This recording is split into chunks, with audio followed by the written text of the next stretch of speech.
ಅಖಿಲ ಭಾರತ ವೀರಶೈವ ಶಿವಾಚಾರ್ಯ ಸಂಸ್ಥೆಯ ಪಟ್ಟಾಧ್ಯಕ್ಷರಾದಂತಹ ಶಸ್ತ್ರಧರ್ಮ ವಿಮಲ ರೇಣುಕ ವೀರ ಮುಕ್ತಿಮುನಿ ಶಿವಾಚಾರ್ಯ ಸ್ವಾಮೀಜಿಯವರಲ್ಲಿ ಕೂಡ ವಂದಿಸಿ, ಅದೇ ಪ್ರಕಾರವಾಗಿ ಪೂಜಾ ಸಮಾರಂಭದಲ್ಲಿ ಭಾಗವಹಿಸಿದ ಆತ್ಮೀಯರಾದ ಹಂಪಸಾಗರದ ಚೆನ್ನಗಿರಿಯ ಹಿರೇಮಠದ ಪೂಜ್ಯರಲ್ಲಿಯೂ ಕೂಡ ವಂದಿಸಿ,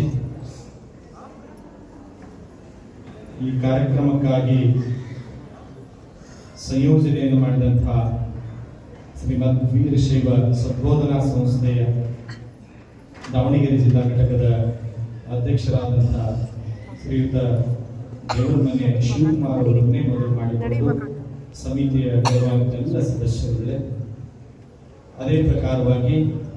ಶ್ರೀ ಜಗದ್ಗುರು ರೇಣುಕ ಸಾಂಸ್ಕೃತಿಕ ಸಂಘದ ಅಧ್ಯಕ್ಷರಾದಂತಹ ದೇವರಮನೆ ಶಿವರಾಜರನ್ನೇ ಮೊದಲು ಮಾಡಿಕೊಂಡು